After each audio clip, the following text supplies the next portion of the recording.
Ito yung gusto ni Ellen White na maipakalat na i-fix ng mga tao ang kanilang mata kay Jesus.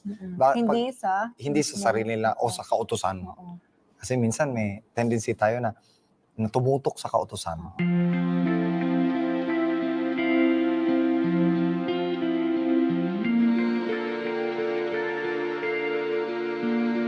So babasahin ko ito mula sa Testimonies to Ministers, page 91 and 92. I-request kita na basahin, pakibasa. The Lord, in His great mercy, sent a most precious message to His people. This message was to bring more prominently before the world the uplifted Savior, the sacrifice for the sins of the whole world. Diyan muna, napakaganda.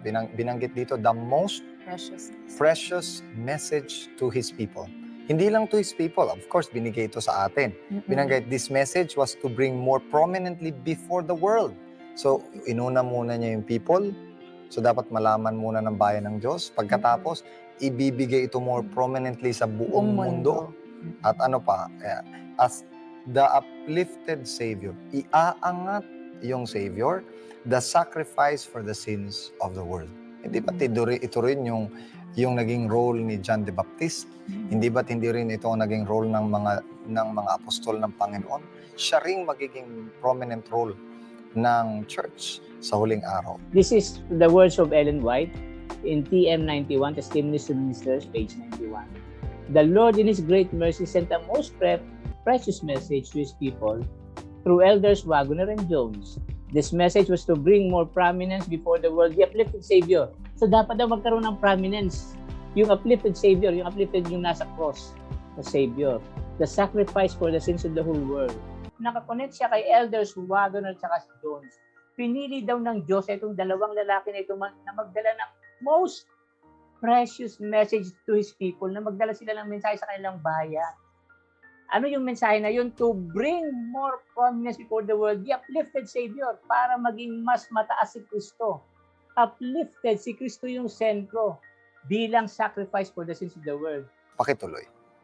If it presented justification through faith in the surety, it invited the people to receive the righteousness of Christ, which is made manifest in obedience to all the commandments of God. So, kanina, ang object ay iangat sa buong mundo ang Panginoon. Ngayon, ang scope naman niya, pinipresent nito specifically, ano yung iaangat? Paano iaangat? Pinipresent nito specifically yung justification through faith in the surety.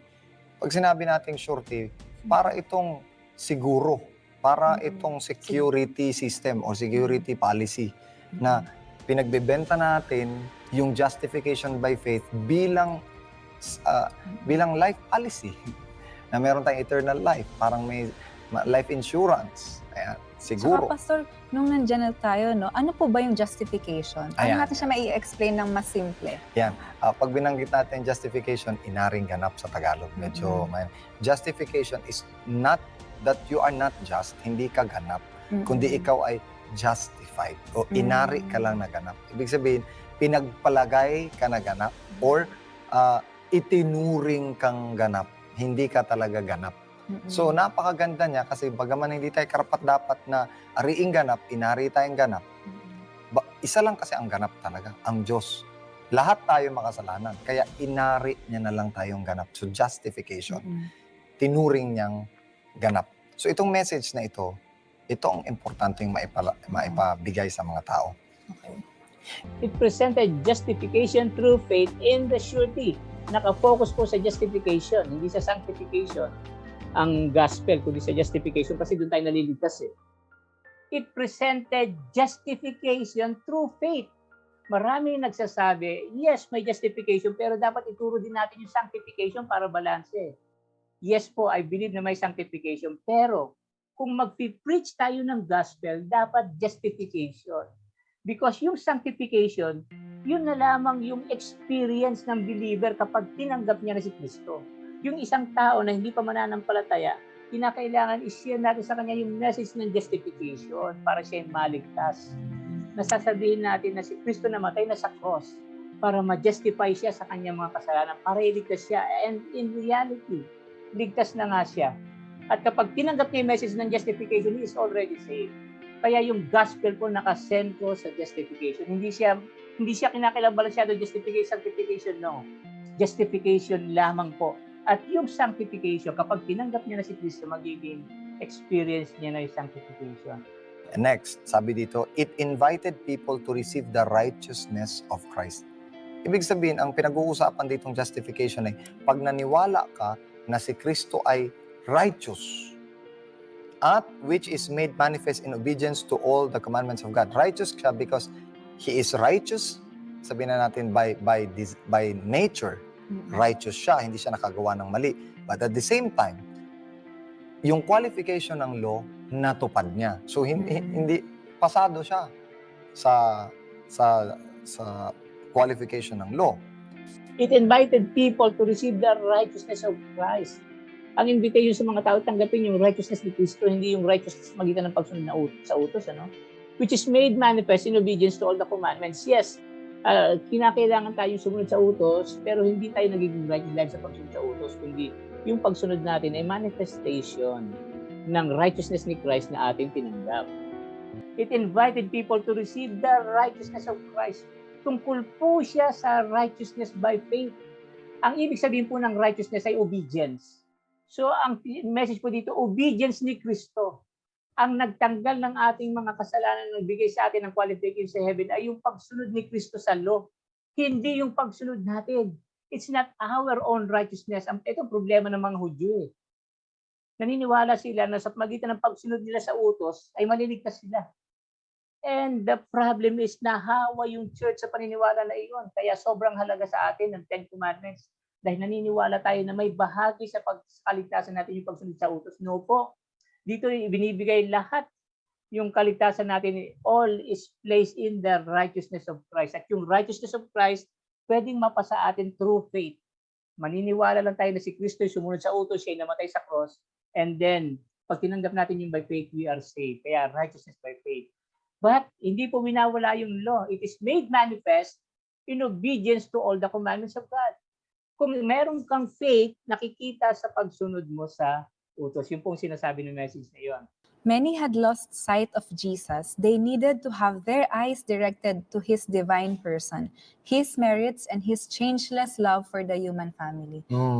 So parang, ang nangyari pala nung history natin, nawala pala yung focus natin sa center dapat ng ating faith, which is Jesus Christ. That's it. Kasi alam mo, nung unang binuo ang Seventh-day Adventist, ay nabuo tayo dahil darating ang Panginoon. Hindi siyempre nakafocus sa pagdating ng Panginoon. Ang kaso mo, nagkamali tayo sa ating computations.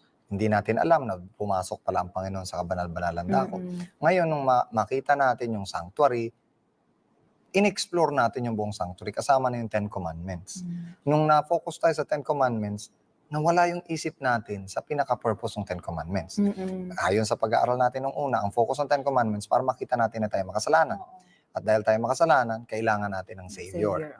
O ngayon, yun yung magmumulat sa atin. That's it. Pagka tumutok na tayo sa Savior, makikita natin na siya lamang ang nakatupad sa Ten Commandments. So in fact, yung Ten Commandments, siya talaga yun. Nakuha mo ba? It's His character. It is His character. Siya yun. So siya lang ang makakatupad nun. At hindi tayo nakatupad nun. At dahil siya lang nakatupad nun, yung dugo lamang niya ang kayang mag-avail para tayo maging katanggap-tanggap sa harap ng Ten Commandments. Nakuha mo? So without the blood of Christ, there is no remission for sin. Hindi tayo makakapasok sa kabanal-banalan dako without the blood of Christ.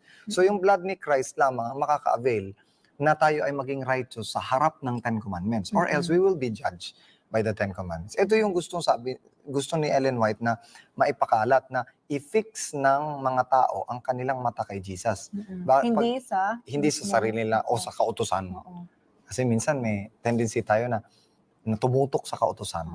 Na kaya naman natin basta gawin natin talaga to. Let's keep just the law, right? Pero pagka pinag-usapan natin yung tunay na kautusan, makikita natin na hindi talaga natin masusunod yung kautusan. So kailangan natin ng justification. Ibig sabihin, i-justify tayo nung kayang sumunod ng kautusan at yung naparusahan para sa atin para tayo maging ganap na. Ngayon, many had lost sight of Jesus. So dito, yung quotation na to, pinapakita yung naging sakit ng church. Ang sakit ng church, they had lost sight of Jesus. Dahil saan? Dahil sa law. Ginawa nga magkatabi yung law at saka si Kristo eh. Anong nakita nila? Saan nakafocus yung tingin nila? Sa law. Kaya si Jesus nawala. So sabi ni Ellen White, because of that, many had lost sight of Jesus. They needed to have their eyes directed to His divine person. Kinakailangan umatras yung law at maisentro kay Christ. His merits and His changes love for the human family. Many had lost sight of Jesus. Ito daw po yung kalagayan ng church noon. Marami wala na sa kanilang paningin si Jesus. Bakit? Dahil napalitan na ng doctrine. Doon sa pagkakapantay ni Jesus at nung law tree, nung Ten Commandments, halos hindi na nila nakikita si Jesus dahil ang laki-laki ng law tree, ang laki-laki ng Ten Commandments. At yun ang naging experience ng church noon. It was a Christless church in the 19th century, ano? Yun yung church natin noon. They had lost sight of Jesus. They needed to have their eyes directed to His divine person. So kinakailangan yung mga mata nila madala kay Kristo. His merits, yung mga ginawa niya, and His changeless love for the human family at yung pagmamahal niya. Na sa sobrang pagmamahal ni Kristo sa atin, nakahanda siyang ibigay yung buhay niya. All power is given into His hands, that He may dispense rich gifts unto men, imparting the priceless gift of His own righteousness to the helpless human agent. Imparting. Ang ganda ng word na helpless human agent. Helpless. Talagang kaya siya nag-justify. Kasi alam niya na hindi nakakayanin ng tao na unang-una na maging just. Hindi na niya kayang sundin ang kautusan. So wala na talaga siyang pag-asa. Dahil dun sa kawalang pag-asa ng tao, helplessness ng tao, ang ginawa niya, okay, mamamatay ako para sa tao, para ibigay ko na lang yung righteousness ko sa kanila. So, ikikredit ko na lang yung righteousness ko sa kanila kasi helpless na sila. Ang sabi dito, to impart, imparting the priceless gift of His own righteousness. Kaya yung righteousness by faith, yung nasa iyo na yung righteousness ni Christ, hindi dahil gumawa ka, kundi dahil sa pananampalataya, parang binigay na lang sa iyo as credit, as Saka, merit. Sabi dito, He is willing to give it to us. No? Freely. Oo, freely. Freely. Napakaganda. Napakaganda. All power is given into His hands that He may dispense rich gifts unto men, imparting priceless gift of His own righteousness to the helpless human agent. Yung righteousness po ay gift. Ibinigay na sa atin yung gift na iyon. We don't need to do anything to receive that, to be worthy. Kinakailangan lamang lang tanggapin. This is the message that God commanded to be given to the world. It is the third angel's message. Kaya mapapansin mo ngayon, ang mga publishing houses natin, todo-todo ang pagpapublish ng Deserved Ages, Acts of the Apostles, Patriarchs and Prophets, Prophets and Kings. More than anything sa mga sulat ni Ellen White, ito yung gusto ni Ellen White na ma-publish talaga. Kasi, kaya eager siya na sumulat kasi yung buong scripture, sinulat niya in the light nung justification by faith na yon. Para in every step of the way, pag nagbasa ka ng Biblia, nakafocus ka sa righteousness ng Diyos sa pamamagitan ng pagtupad ni Kristo sa kautusan. Para pag tumingin tayo sa Kanya, ikikredit niya na sa atin yung lahat ng mabubuting ginawa niya. So, Pastor, ito palang message na to, yung 1888 message, ito pa rin yung third angel's message na kailangan nating ibigay sa buong mundo That's ngayon. it. Yan ang dapat nating ipabalita. Kaya lahat ng effort na magagawa natin para ipabalita ito, gawin na natin. Paano tayo ipapabalita kung hindi natin naintindihan? Oo nga. Yun ang problema. Lalo na sa mga young people ngayon, no? Parang pag sinabing first angel, second angel, third angel, parang nakakalito siya, di ba? Pero yung righteousness by faith na miss.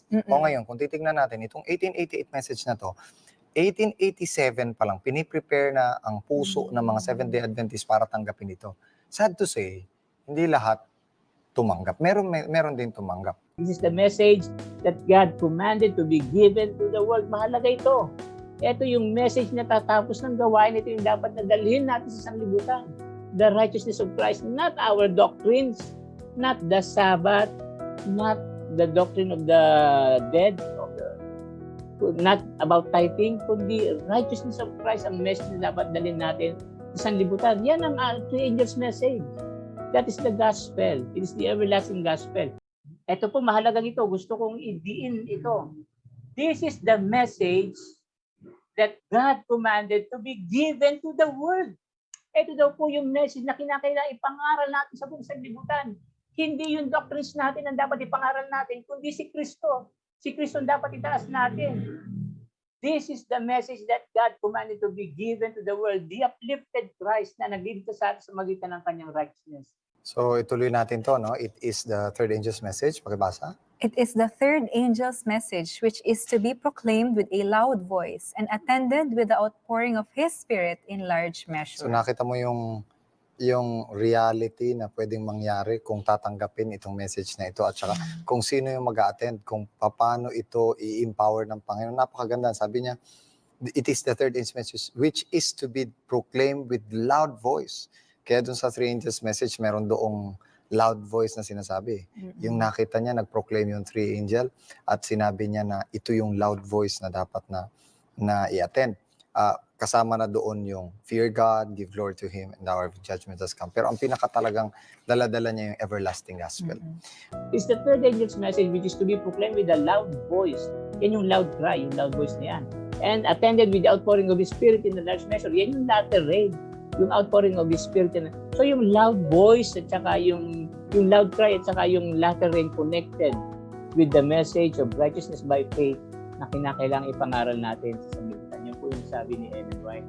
It is the third angel's message. In fact, it is the three angels' message which is to be proclaimed with a loud voice and attended with the outpouring of His Spirit in a large measure.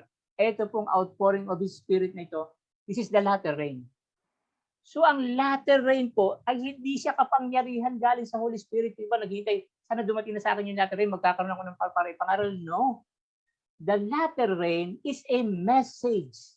And that message is righteousness by faith. At kapag tinanggap mo yung righteousness by faith, ayun, tinanggap mo na yung latter rain. You have received the Holy Spirit. If you accept the message of righteousness by faith. Bakit wala pa yung latter rain sa church natin? Because hindi pa natin natatanggap yung message ng righteousness by faith ay binibigay ni Kristo noong 1888.